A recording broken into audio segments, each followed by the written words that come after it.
नमस्कार साथियों, स्वागत है आपका हमारे यूट्यूब चैनल में और हम देख रहे हैं हिंदी नेट सेट अध्ययन।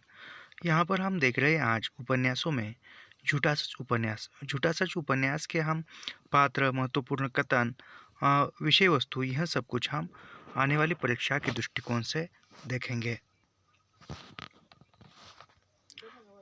झूठा सच उपन्यास, यह उपन्यास जो है यह 2 भागों में प्रकाशित है। झूठा सच उपन्यास विभाजन यानी वो देश विभाजन के त्रासदी पर लिखा हुआ है। मानवीय जीवन की त्रासदी का प्रत्यक्ष दर्शन इस उपन्यास में देखने को मिलता है। इसके साथ ही झूठा सच यह उपन्यास जो है, इस उपन्यास का प्रथम भाग हमने लाइन बाय लाइन देखा है, इसी चैनल पर उपलब्ध है, प्लेलिस्ट निःशुल्क। झूठा सच उपन्यास सामाजिक राजनीतिक पृष्ठभूमि पर लिखा गया है।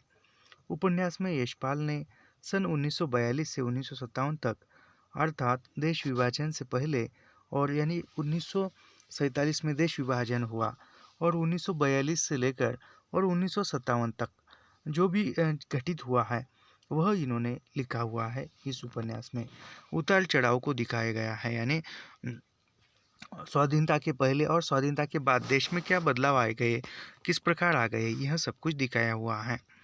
झूठा सच उपन्यास यशपाल का महत्वपूर्ण उपन्यास है।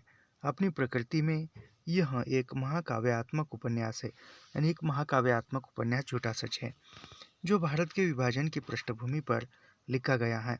इसमें 2 खंड है, यानी झूठा सच उपन्यास के 2 खंड है। प्रथम खंड का नाम है वतन और देश, जो 1958 में प्रकाशित होता है, और दूसरे खंड का नाम है देश का भविष्य, जो 1960 में प्रकाशित होता है। पहले खंड वतन और देश में विभाजन के वास्तविक कारणों, विभाजन के समय की दर्दनाक स्थितियों तथा विस्थापियों एवं शरणार्थियों की समस्याओं को प्रस्तुत किया गया है। यानी इसमें जो प्रथम भाग है वतन और देश, इसमें क्या है, विभाजन के वास्तविक कारण, यानी वास्तविक विभाजन के कारण क्या थे, विभाजन होना क्यों क्यों विभाजन हुआ और उसके वास्तविक कारण क्या है, उसका चित्रण किया है। इसके बाद ही विभाजन के समय की दर्दनाक, यानी विभाजन होने से हो रहा था तब कितनी मुसीबतें आई, जब वह तारा नामक एक इस उपन्यास की नायिका है तारा, और उसके माध्यम से कितना एक ये किया हुआ है, और जयदेव पुरी, ये सब कुछ जो पात्र है ये हम देखेंगे। ये हमने लाइन बाय लाइन पढ़ा हुआ है और इसी चैनल पर प्लेलिस्ट निःशुल्क उपलब्ध है। स्थितियों तथा विस्थापियों तो यह शरणार्थियों की समस्याओं को प्रस्तुत किया गया है। तारा जैसे चरित्रों के माध्यम से बताया गया है कि विभाजन के समय महिलाओं की दुर्दशा का आलम क्या था, यानी तारा के माध्यम से बताया गया है कि विभाजन के समय महिलाओं की स्थिति किस प्रकार थी। दूसरे खंड देश का भविष्य, यानी दूसरे खंड में क्या किया गया है, आज़ादी के बाद, यानी पहले खंड में आज़ादी से पहले और आज़ादी मिलने पर क्या हुआ था, मेन कारण क्या थे, और आज़ादी मिलने के समय किस किस प्रकार विभाजन, किस प्रकार वहाँ एक दूसरे के यहाँ पाकिस्तान के हिंदू भारत भेजे जा रहे थे और भारत के मुस्लिम पाकिस्तान भेजे जा रहे थे, तो उन पर किस प्रकार उसके साथ बर्ताव किया गया, यह पहले भाग में बताया है। और दूसरा भाग देश का भविष्य, इसमें जो है आज़ादी के बाद की स्थितियाँ, यानी देश आज़ाद हुआ है और उसके बाद की स्थितियों का चित्रण है, जिसमें एक और कुछ बुद्धिजीवियों जीवियों एवं नेताओं की प्रगतिशील भूमिका का चित्रण है। दूसरी ओर सूद और सोमराज जैसे उन तत्वों की भी चर्चा की है, जो राजनीति और पत्रकारिता को शुद्ध व्यवसाय बनाकर भ्रष्टाचार, बेईमानी के माध्यम से समाज को लूटने में लगी रहती है, यानी वह पत्रकारिता। नाजिर नामक वह पत्र कौन चलाता है, तो यह नाजिर का पत्र संपादक जयदेव पुरी करता है, संपादन करता है नाजिर। शुद्ध व्यवसाय बनाकर भ्रष्टाचार और बेईमानी के माध्यम से समाज को लूटने में लगे हैं। इनकी तुलना में तारा, डॉक्टर नाथ, श्याम, डॉक्टर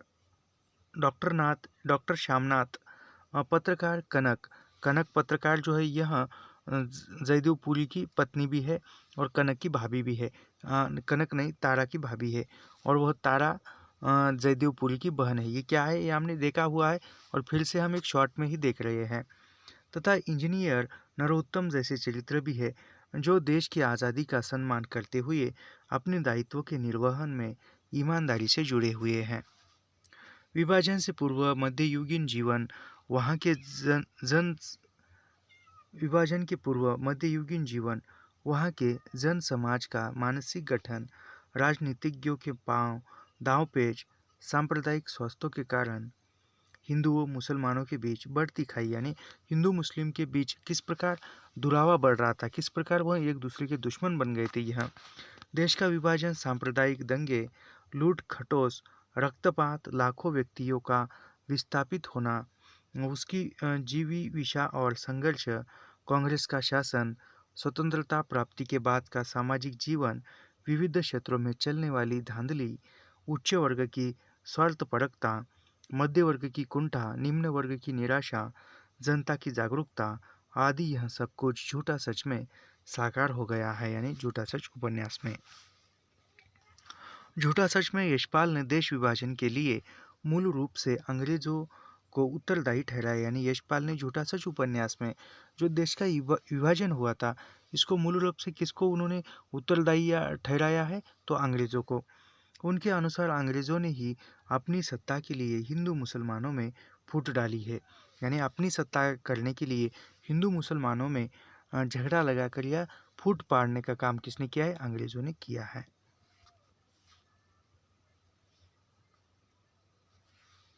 झूठा सच में यशपाल ने देश विभाजन को आर्थिक संदर्भों में भी देखा है, यानी झूठा सच उपन्यास ने यशपाल ने जो देश विभाजन हुआ था, इस उपन्यास में उन्होंने आर्थिक संदर्भों में लिया है। लेखक की दृष्टि में यह पहलू सर्वाधिक महत्वपूर्ण है।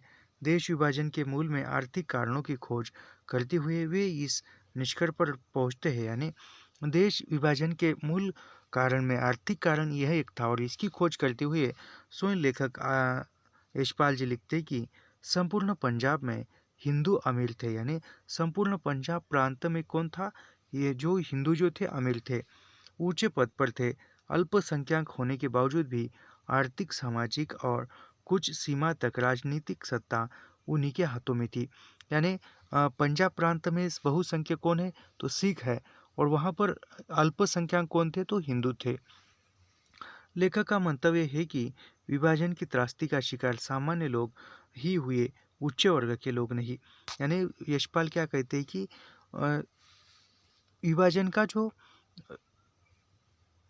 विभाजन की जो त्रासदी है, विभाजन की जो कठिनाई है, वह सामान्य लोगों को ही भोगने में मिली है, उच्च वर्ग को नहीं।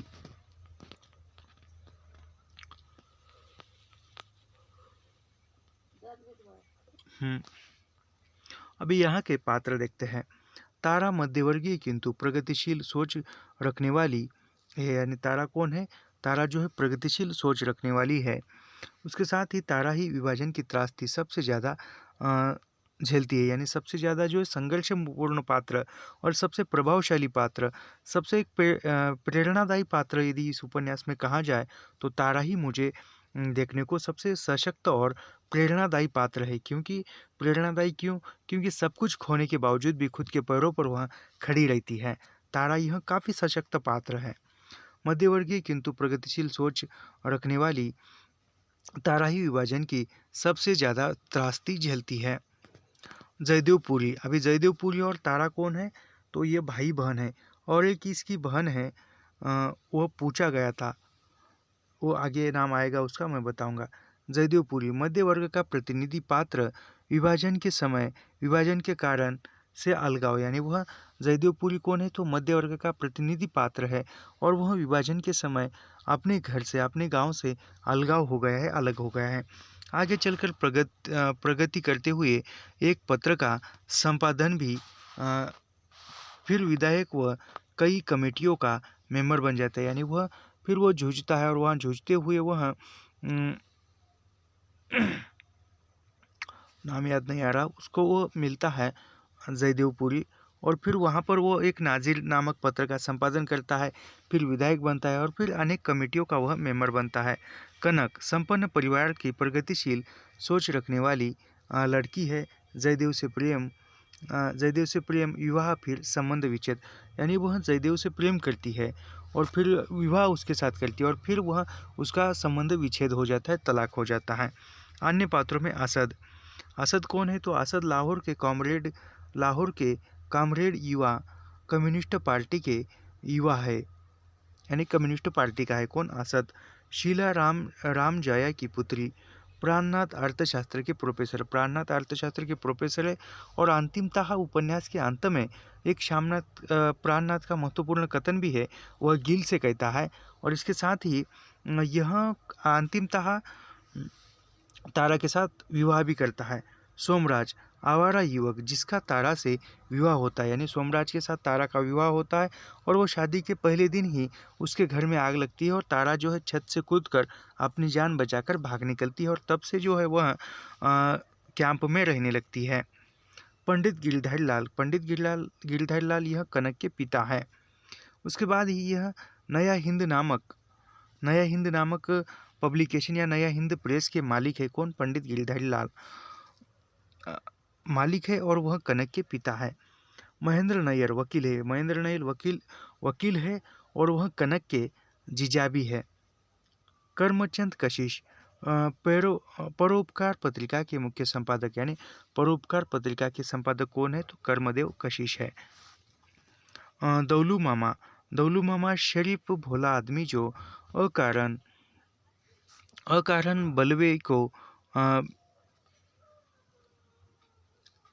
रतन शोलो का प्रेमी है, शीलो का प्रेमी है रतन। और गोस मोहम्मद भी प्रकाशक है। महाजन कम्युनिस्ट कार्यकर्ता है। कृष्ण नारायण अवस्थी यूपी कांग्रेस के पार्लियामेंट्री बोर्ड के सदस्य है। मेहर दंगे में भटकी तारा की साथी है, यानी मेहर कौन है? तो वो दंगे में भटकी तारा की साथी है। और एक नाम है, उसका नाम क्या है? बंतो एक है। नब्बू तारा से बलात्कार करने वाला, यानी नब्बू कौन है? तारा के साथ अनैतिक संबंध करने वाला वह। हाफिज इनायत अली नब्बू के मोहल्ले में हजीफ। विश्वनाथ सूद पंजाब, ये विश्वनाथ सूद काफ़ी इम्पोर्टेंट पात्र है और वह जयदेव पुरी की मदद करता है और वह वहीं पर इसके सहारे से ही वह फिर से संपादक बनता है और फिर वह इलेक्शन लड़ता है, फिर वो विधायक बनता है, ये विश्वनाथ सूद के कारण ही। पंजाब कांग्रेस के उग्र दल के नेता वह मुख्यमंत्री के पद के दावेदार है। उर्मिला पुरी की पूर्व शिष्या पुरी की तरफ आकर्षित, यानी यह उर्मिला जो है वह पुरी के साथ पुरी जब रहता है वह प्रेस के ऊपर वाले मकान पर रहता है और तब वह परिवार के साथ आती है और वहीं पर उसके साथ अनैतिक संबंध बनते हैं। बाद में वह नर्सिंग स्कूल ज्वाइन करती है, ये हमने देखा हुआ है। उर्मिला पुरी की पूर्व शिष्या पुरी की तरफ आकर्षित। बंती तारा को विभाजन के दौरान मिली संगिनी है और यह जो है यह अपने बच्चा खो जाता है और उसके पति उसके साथ जो है दूसरे शहर में निकल जाती है और वह तारा के साथ उनका घर ढूंढ लेती है और वह उसके सास जो है या घर वाले जो है उसको घर में आने से इनकार कर देते हैं, तो वह उसी दहलीज पर सिर पटक कर जान देती है बंती। एसपी एडिटर डायरेक्टर सरदार पत्र, यानी एसपी एडिटर डायरेक्टर सरदार पत्र है। प्रसाद कांग्रेस के नेता है, यानी प्रसाद कौन है? तो कांग्रेस के नेता है। अग्रवाला साहब तारा जो है यह अग्रवाला साहब के यहाँ क्या करती है? तो वह बच्चों को पढ़ाने का काम करती है और वहीं पर रहती है। दिल्ली का बड़ा व्यापारी तारा को मनाने वाला पुरुषोत्तम अग्रवाल साहब का युवा पुत्र है। नरोत्तम मिस्टर अग्रवाल साहब का युवा पुत्र है। मिस्टर रावत सचिव गृह मंत्रालय है। पी.एस. गिल विभाजन का दंश झेल चुका युवा है, यानी पी.एस. गिल कौन है? तो विभाजन का दंश झेला हुआ युवा है और बाद में गिल जो है कुछ समय के लिए कनक के साथ भी आकर्षित होता है। निरंजन चड्ढा मर्सी का प्रेमी है। मर्सी जो है यह एक ये है नर्स है। माथुर पुराना दोस्त है। जया पुरी और कनक की बच्ची है। जया कौन है? पुरी और कनक की बच्ची है।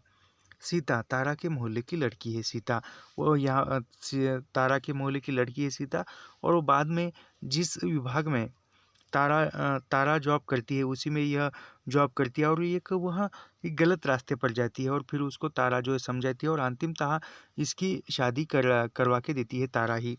और पूरनदेवी जो है वह सीता की माँ है। Doctor Shyama doctor Shyama Congress doctor doctor और कांग्रेस की बड़ी लीडर है कौन? डॉक्टर श्यामा। और डॉक्टर श्यामा ही तारा को वह मिस्टर अग्रवाल के यहाँ पढ़ाई बच्चों को पढ़ाने के लिए, ट्यूशन पढ़ाने के लिए जॉब देती है और रहने का इंतज़ाम करती है।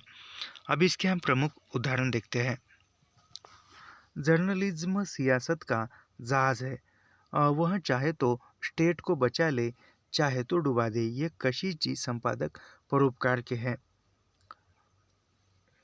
पत्रकार के काम की अ, पत्रकार के काम की विशेषता यह है कि वह अपने व्यक्तित्व को परोक्ष में रखकर मालिक की इच्छानुसार घटनाओं के वर्णन को रंग देता है। यह खुद लेखक का कथन है।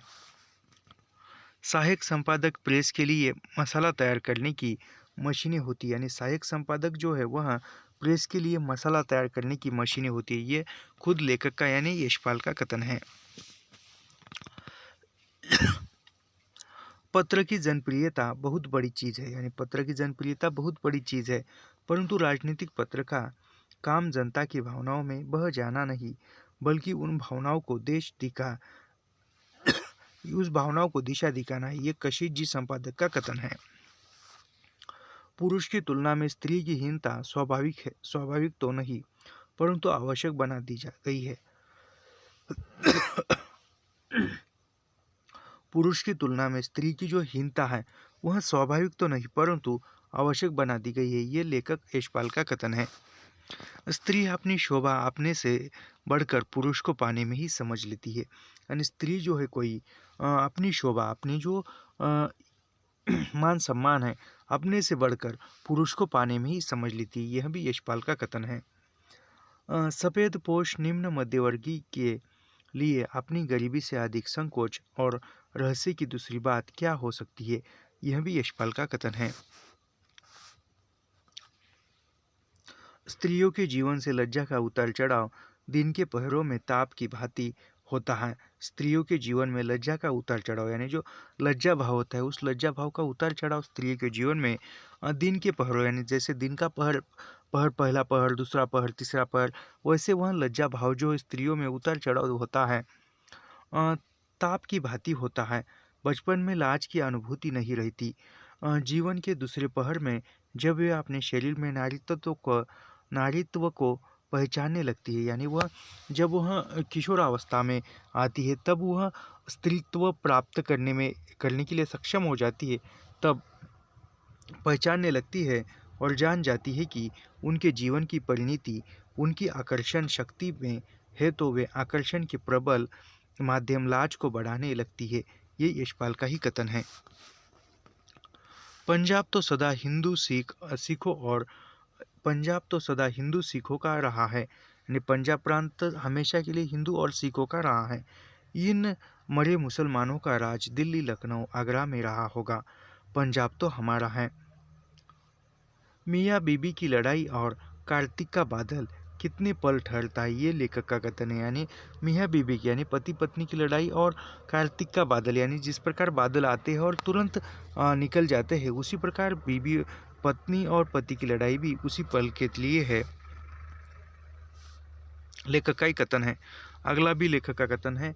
ब्रिटेन में बैठे अंग्रेज अपनी स्थिति के कारण अपने आप को भारत का बोझ उठा सकने में असमर्थ समझने लगे हैं, परंतु हिंदुस्तान में मौजूद अंग्रेज ब्यूरोक्रेसी, अंतर्राष्ट्रीय स्थिति और ब्रिटिश की वर्तमान आर्थिक स्थिति जानती नहीं। वे हिंदुस्तान के शासन का मोह नहीं छोड़ना चाहते। ये लेखक का कथन है। संपत्ति के आधार संभ्रांत बनी श्रेणी की स्त्रियों का प्रयोग सेक्स के अतिरिक्त और है भी क्या? ये डॉक्टर प्राणनाथ का कथन है। यह स्त्रियां यह सोच भी नहीं सकती कि मैं तुम्हें सेक्स के बिना भी लाइक कर सकता हूँ। ये प्राणनाथ तारा से कहता है।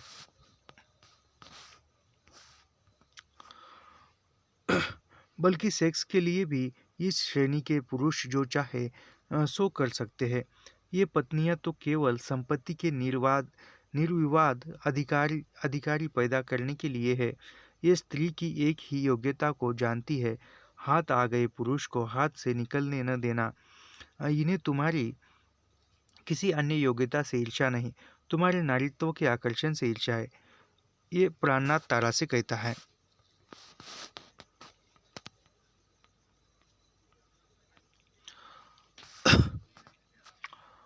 एडली के 16 फरवरी के बयान में कहा गया है कि जून 1948 में हिंदुस्तान के जिस भाग का जो राजनीतिक दल अधिक सशक्त होगा, ब्रिटेन सरकार उसी का शासन सौंप देगी। यानी जिस क्षेत्र में जो आर्थिक दल सर्वश्रेष्ठ है, सशक्त है, अपनी शक्ति से, उसी को ब्रिटेन सरकार जो है राज का सौंप देगी, उस राज्य का। कौन युवती कुमारी साली जीजा के साथ अपने को सुरक्षित समझकर प्रणय और आकर्षण के अखाड़े के पर्वतों का परिचय पाने का यत्न नहीं करती? ये लेखक का कथन है। सभी पत्रों की अपनी अपनी राजनीतिक और सांप्रदायिक नीति थी। यानी सभी पत्रों की अपनी अपनी राजनीतिक और सांप्रदायिक नीति थी, परंतु पत्रकारों की अनुशासन में रखने की नीति के विषय में उनमें कोई भेद नहीं था। ये लेखक पुरी के परोपकार से निष्कासक, यानी लेखक जो है यशपाल पुरी के, यानी पुरी परोपकार से निष्कासन पर यह कहते हैं, साधनहीन होकर भी सम्मान चाहता हूँ। ये पुरी क्या कहता है? साधनहीन होकर, यानी कोई साधन नहीं है फिर भी मैं सम्मान चाहता हूँ। यह जयदेव पुरी का कथन है। साधन होने पर तो सम्मान खींचा चला आता है। ये लेखक कहता है कि ये लेखक किसके माध्यम से कहते हैं? तो यह जो है वह विश्वनाथ सूद के माध्यम से कहते हैं। साधनहीन होकर भी सम्मान चाहता हूँ, ये पूरी कहता है। और साधन होने पर तो सम्मान खींचा चला आता है, यानी आपके पास यदि साधन है आगे बढ़ने के, तो वह जो है आपको सम्मान जो है अपने आप मिल जाता है। कलाकार या लेखक का यश पोल ढोल होता है, जिसकी गूंज दूर तक जाती है परंतु भीतर पोल रहती है। ये काफ़ी इम्पोर्टेंट कथन है। कलाकार या लेखक का यश पोल ढोल होता है, जिसकी गूंज दूर तक जाती है परंतु भीतर पोल रहती है। अब वह सोचता अन्य सब सम्मान शिष्टाचार मात्र है, पैसों का बल ही वास्तविक सम्मान है। ये पूरी के संदर्भ में लेखक का कथन है। सन 1942 के स्वतंत्रता आंदोलन के समय तलवार, बंदूक, पिस्तौल का नाम सुनकर लोगों को पसीना आ जाता था। अब पूरी सुनता कि यानी सन 1942 का जो स्वतंत्रता आंदोलन हुआ था, उसमें तलवार, बंदूक, पिस्तौल का नाम सुनकर लोग जो है डर जाते थे। अब पूरी सुनता है कि लोग निधड़क तलवारें, बच्चे और बंदूकें जमा कर रहे थे। कुछ लोग पानी के नल कटवाकर कड़ा बीने ताड़ेदार बंदूकें भी बनवा रहे हैं। यानी 1942 में जब स्वतंत्रता संग्राम चल रहा था, तब लोग बंदूक, तलवार, हथियारों से डर रहे थे। लेकिन आप पूरी क्या सुन रहा है कि आप जो लोग है बंदूकें जमा कर रहे हैं, यानी हथियारों से वह नहीं डर रहे हैं, और वह नल कटवा कर कड़ा बीने से तोड़ेदार बंदूकें भी बनवा रहे हैं। अफवाह गर्म थी कि लाला मदोशाह और सुखलाल के यहाँ से हिंदुओं की रक्षा और पाकिस्तान के विरोध के लिए 200 में चाहे जितने बंदूक पिस्तौल मिल सकते हैं। ये लेखक का कथन है। गली में मुसलमानी आक्रमण होने की वजह से जो रतन की